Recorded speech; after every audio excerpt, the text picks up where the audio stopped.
അല്പസമയത്തിനകം MT വാസുദേവൻ നായർ അദ്ദേഹം സിതാരയിലേക്ക് ഒരിക്കൽ കൂടി മടങ്ങുകയാണ്. അഭിലാഷ് നേരത്തെ പ്രമേഷിനോട് ചോദിച്ചതിൻ്റെ തുടർച്ചയെന്നോണം പറഞ്ഞുകൊള്ളട്ടെ. 6ാം ദമ്പത്തിൽ പിറന്ന തൃപ്പുത്രൻ എന്ന് അമ്മ അടക്കം പറഞ്ഞവർ, അശ്വതിയും അടക്കമുള്ളവർ തിരിച്ചു വന്നു. കഴിഞ്ഞ ദിവസങ്ങളിലെല്ലാം ഒരു തിരിച്ചുവരവ് നമ്മൾ പ്രതീക്ഷിച്ചിരുന്നു. MV ശ്രേംസ്കുമാർ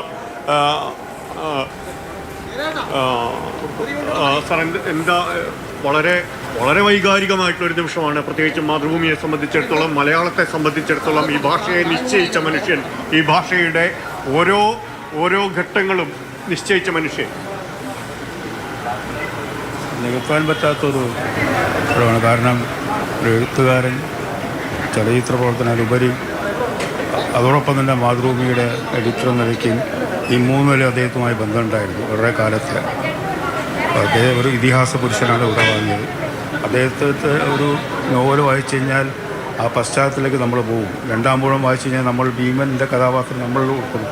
അങ്ങനെ ഒരു ക്രാഫ്റ്റുള്ള ഒരു എഴുത്തുകാരൻ ഞാൻ വേറെ വായിച്ചിട്ടില്ല. വലിയൊരു എന്താ പറയുക, ഇന്ത്യൻ സാഹിത്യത്തിൽ, ലോക സാഹിത്യത്തിന് വലിയൊരു നഷ്ടമാണ് എനിക്ക്. തീർച്ചയായും അതിനപ്പുറത്തൊന്നും പറയാനില്ല. ലോക സാഹിത്യത്തിലേക്ക് മലയാളത്തിൻ്റെ ഭാഷയെ നിശ്ചയിച്ച എഴുത്തുകാരൻ. MTയുടെ ഭൗതിക ശരീരം ആശുപത്രിയിൽ നിന്ന് ഇറക്കുന്നതിൻ്റെ ദൃശ്യങ്ങളാണ് കാണുന്നത്. മലയാളം, കേരളം വിട്ടു നൽകുകയാണ് പ്രിയപ്പെട്ട എഴുത്തുകാരന്. MT എന്ന ദ്വയക്ഷരി അനശ്വരമാകും. MT എന്ന ദ്വയക്ഷരി മലയാളിയുടെ ഹൃദയത്തിൽ എന്നേക്കുമായി അടയാളപ്പെടുത്തപ്പെടും. മലയാളി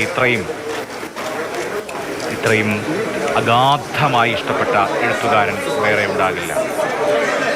ഓരോ മലയാളിക്കും താതാത്മ്യപ്പെടാവുന്ന, ഓരോ മലയാളിക്കും സാമ്യപ്പെടാവുന്ന കഥാപാത്രങ്ങൾ MTയുടെ തൂലികയിൽ പിറന്നിട്ടുണ്ട്. ഇപ്പോൾ മലയാളത്തിൻ്റെ ലോക സാഹിത്യകാരൻ, മലയാളത്തിൻ്റെ മഹാസാഹിത്യകാരൻ.